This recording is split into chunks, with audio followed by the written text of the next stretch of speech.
My mistress is pregnant, so I'm going to remarry. Please divorce me. I was completely expressionless at my husband's words. My husband was apologizing to me. What is he thinking?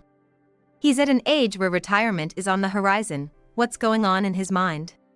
I don't particularly mind divorcing. Our son, Michael, is independent and I have my own savings. But I just can't stand the thought of everything going his way. I have my pride too.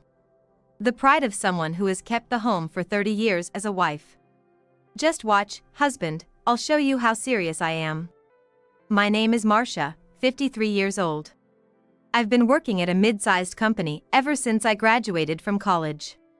I took a few years off when Michael was born after marrying my husband, Nick, but aside from those few years, I've been working all my life. My husband is meek and not good at asserting himself, which is why he never climbed the corporate ladder. I, on the other hand, have become a manager, someone my colleagues rely on. Of course, there were those who envied my success. She's so bossy for a woman. She's been with the company so long, and thinks she owns the place. Really? I hear these words during breaks. I drink coffee without showing any reaction. At first, I was shocked. But I've gotten used to it. I haven't done anything wrong. That's why my subordinates believe in me and follow my lead. Instead of gossiping, they should be working harder. It was as I finished my coffee that I heard it. My wife's bossy at home too. My son's on her side, and I'm left out in the cold. That's tough.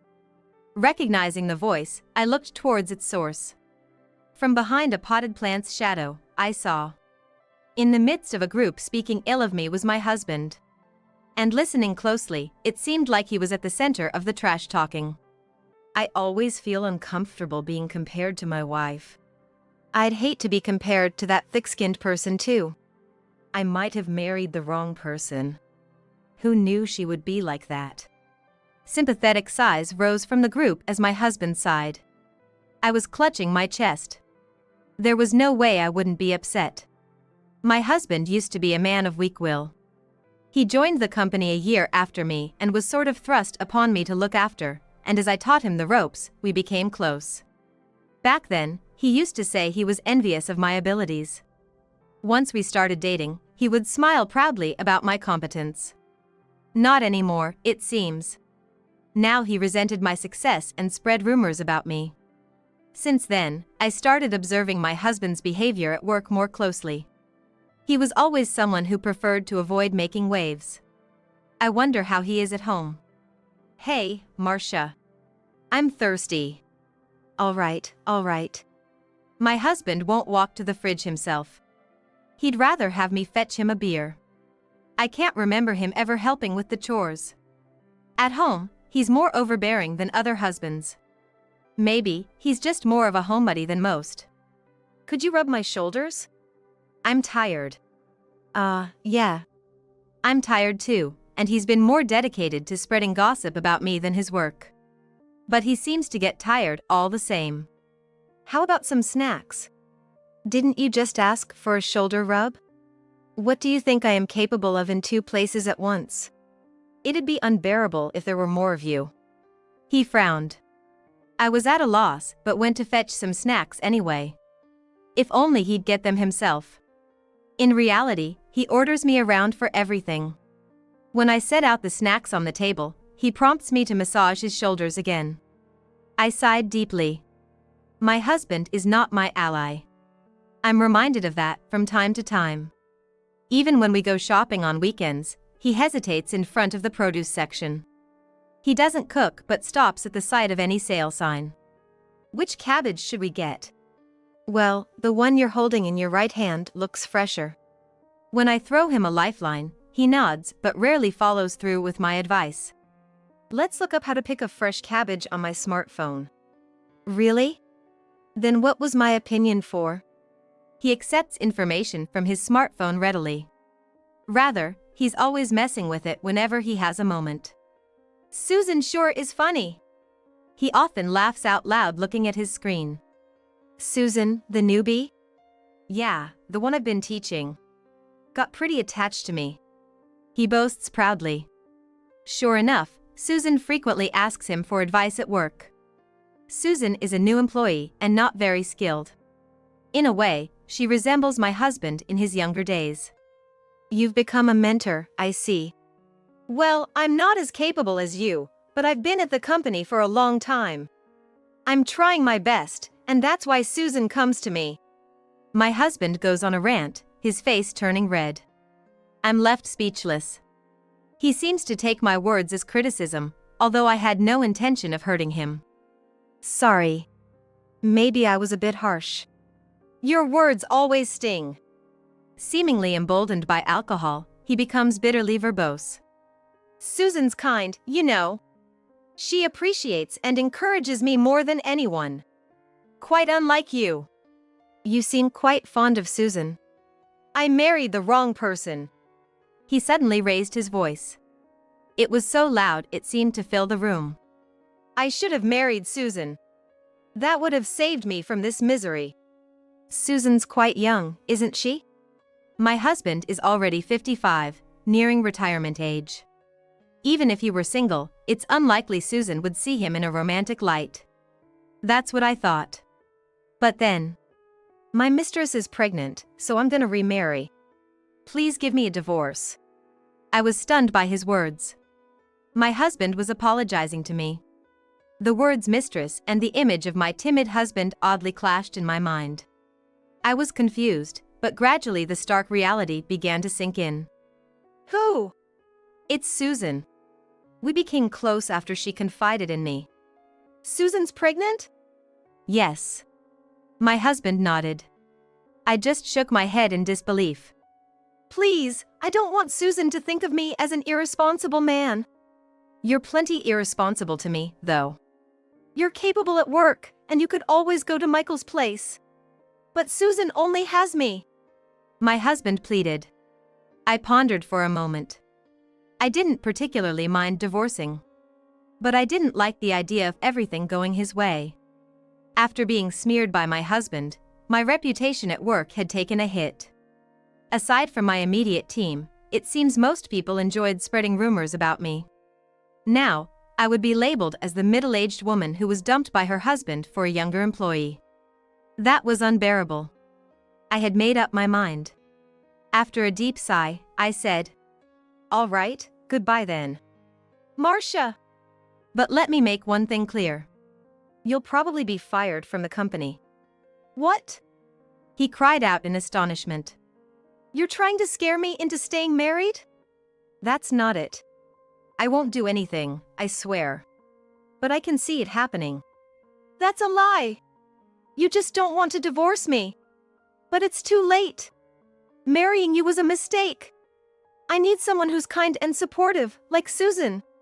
He said it almost like a moan. When I signed the prepared divorce papers, my now ex-husband told me to pack my things. You're kicking me out? Yes. From today, this house will belong to Susan and me. There's no place for you here. I paid for most of the house. But I had no choice. I gathered my belongings and headed for the door. There was no one to see me off. I was alone on the night streets, wondering what to do next. For the time being, I moved to the park. Sitting on a swing, I killed time before calling my son, Michael. Michael was at a loss for words for a while. What's Dad thinking? Divorcing now, of all times? It's okay. We weren't that close as a couple anyway. Could you come pick me up? I have nowhere to stay. Understood. I'll be right there. The call ended. True to his word, Michael arrived soon after. He emerged from his black car. Michael somewhat resembled his father in looks. But their personalities were completely opposite. Michael invited me into the passenger seat. While driving to his house, he still had a grim look on his face. Dad's really selfish. I'm so disappointed to say he's my father. Don't say that, I said with a wry smile. My patience for my ex-husband had worn thin. But it was a marriage born out of love at one point. Reflecting on the memories of our youth, it was complicated to hear him spoken of so harshly. The next day, when I went to work, my ex-husband wasn't there. Nor was Susan to be seen. Just as I thought. I shrugged my shoulders. After finishing work and heading home, someone called out to me. It was my ex-husband. Marcia, what have you done? But I haven't done anything. I was fed up. My ex-husband seemed to be convinced that I had orchestrated some scheme. But that's a complete misunderstanding. Suddenly I'm fired. That doesn't make sense. I've dedicated myself to this company for years. I've been working hard for this company too, you know. That's something everyone who works here would think, not just something for my ex-husband to be proud of. It's not just me. Susan's been let go too. My brother must have done it. Brother! My ex-husband's eyes widened. They must have met several times before, but he seemed oblivious. I crossed my arms and said, my brother is the president of this company. The predecessor was our father. What? He staggered. I watched silently, as surprise and fear appeared on his face. You're part of the president's family? Yes. But I wanted to be a normal housewife, so I kept quiet about it. I didn't want to be fussed over just because I'm part of the president's family. I wanted to succeed on my own merit. As a result, I ended up being both admired and the subject of constant gossip. Yet the source of that gossip, my ex-husband, said with a trembling voice. But you've climbed the ladder. On my own strength. And if I had used my family's influence, you could have advanced too. He seemed at a loss for words. My brother is a strict man and he had always assessed my ex-husband, his brother-in-law, based on his actual abilities. And he had said, more than once, that if it weren't for the family connection, he'd have wanted to get rid of someone as useless as my ex-husband. And now, it seems that has become a reality. I warned you, didn't I? If we divorced, you'd be out of a job. But still, to think. The president is my wife's brother, that's just absurd. Ex-wife, that is. I corrected him and started walking away. But my ex-husband followed persistently. Can't you talk to your brother for me? Susan and I are out of jobs, and at this rate. That's not possible. I kept walking without stopping. I've made a promise not to interfere with the company's management. But can't you just? No. Why don't you talk to my brother directly? There's no way I could do that. He looked scared, his gaze darting away as he left. A week has passed since then. For now, I'm staying at Michael's place, but I plan to find an apartment and live on my own soon. You know you're welcome to stay here, Mom. That won't do. It wouldn't be fair to your wife. I shook my head. Michael is married, and his wife has just had a baby. I can't impose on them for long. Right after I left Michael's house, my smartphone rang. It was my ex-husband. Again. I frowned. It had been like this all morning. He had been calling me non-stop. The call count, 39 times. Finally, worn down, I answered. My ex-husband's voice was almost frantic. On the verge of tears. Marcia, you have to help me. I can't find a job. That's not my problem.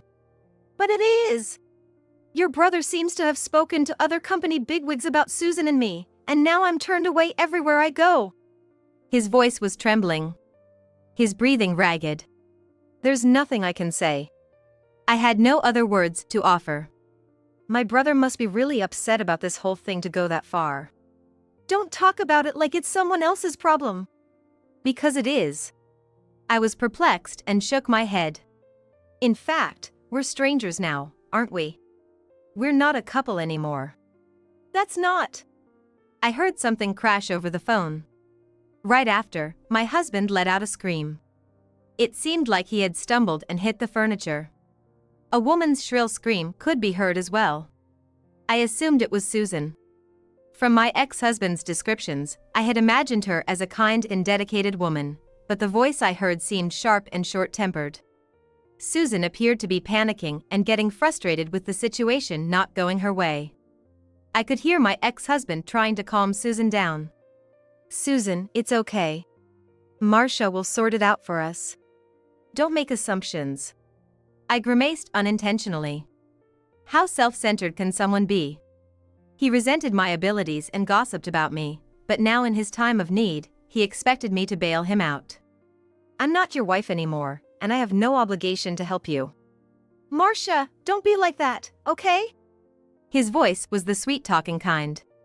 When I used to love him, I was weak for that voice. I often let his whims slide. But now, I stood firm and spoke clearly. You said marrying me was a mistake, right? He seemed to struggle to respond. His stammering was overlaid by Susan's yelling. Do something about it.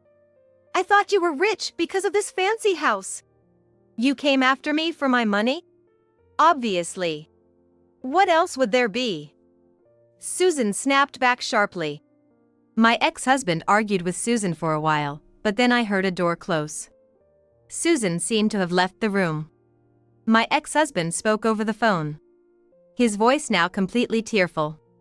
I was wrong. It wasn't a mistake marrying you. The mistake was leaving you. Well, that's how it is. I feel relieved that we split up. And with that, I hung up the call. At work, the ghost calls from my ex-husband continued, but I didn't respond. He said Susan had left.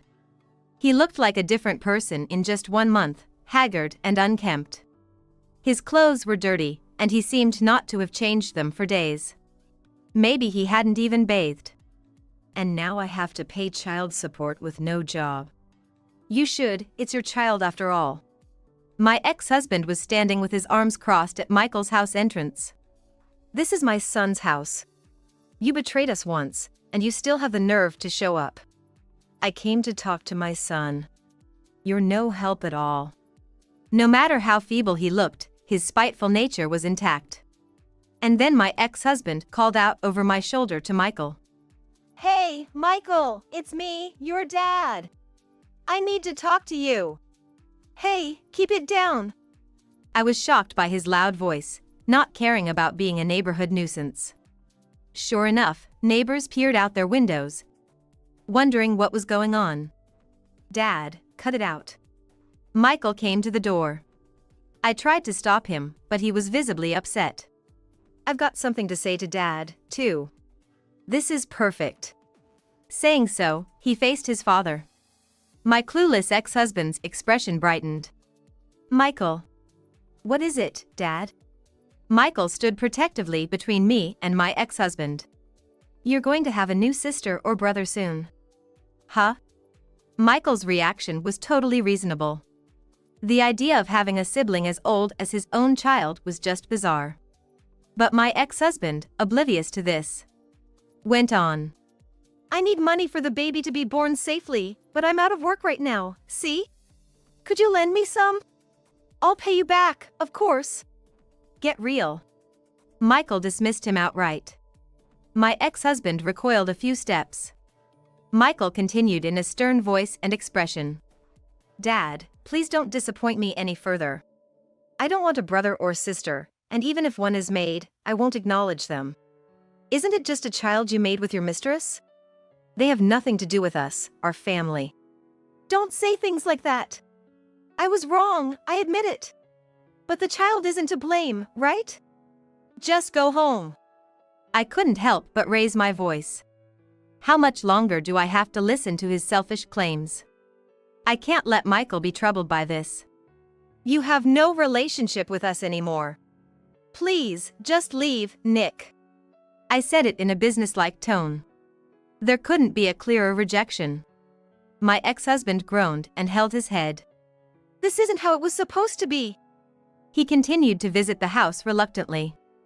In the end, we consulted with the police about my ex-husband. The officers responded promptly, and my ex-husband was finally recognized as a stalker. He was now barred from approaching his former family in any capacity. It's a lie, right? I can't get in touch with Susan, and I don't know what to do next. With the source of the gossip gone, the whispers about me also began to fade. I plan to become someone about whom no bad word can be heard. By the way, Marcia. What? One day, I was called into the president's office. My brother, sitting in the chair, looked a bit troubled. I don't have a son to take over for me. I had thought of your husband for the role, but with him, that's not going to work. And we're divorced now, too. I shrugged my shoulders. My brother leaned forward slightly, looking me in the eye. How about it? Marcia, would you consider taking over after me? Me? I was flustered. Certainly, there was an age difference between my brother and me. I was in my 50s, but my brother was nearing 70. But I've promised not to interfere with company management. Yes, until today you've kept that promise well. I trust your integrity, and that's why I want to entrust the future to you. Please let me think about it, I asked. He said he wouldn't force me, which I appreciated. I left the president's office. Meanwhile, I continued looking for an apartment. But in the end, I decided to continue living with Michael and his wife. It was Michael's wife who offered this. I really appreciate having you at home. Really? I was surprised by her unexpected words. Michael's wife continued gently, as if explaining. By myself, I just can't keep up with the childcare and household chores, and your help has been a lifesaver. Exactly. Michael joined the conversation. I help out when I'm home, but I just can't match the years of experience you have, Mom. You know exactly what to do around the house. Michael, you too. I was overwhelmed with happiness. Living with my son and his wife was also a source of comfort for me. I could feel my heart, which had been trampled by my ex-husband, slowly healing. Are you both really okay with this? Of course. We look forward to continuing this, Mom. Michael and his wife both smiled welcomingly at me. While working, I shared household duties with Michael's wife. They never forget to express their gratitude for even the small things. Hey, meatloaf today? My favorite. Thanks for remembering, Mom. I learned some cooking tips from you, Marcia. Your time-saving techniques are really something. Thank you. It's nothing. I blushed with modesty as we ate dinner. Afterward, it was time to play with my granddaughter. This was my favorite time. My granddaughter, resembling her father, evoked a sense of nostalgia in me. While enjoying the unique scent of baby milk, I lifted her up. She laughed innocently. She laughs a lot.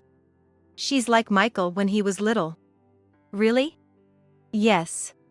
I squinted with nostalgia, and Michael's wife laughed. That's surprising. Michael frowned. Mom, please stop. It's embarrassing. What's wrong with that? We're family, after all. I said it with a heart full of contentment. What a warm thing to say out loud. Michael and his wife looked at each other happily. The baby seemed sleepy and began to close her eyes. I am happy now. And one more thing. By the way, I have something I want you two to hear. What is it? Next year, I'm going to take over from my brother. Life will probably get busier, but also more fulfilling. I smiled at the thought of the future.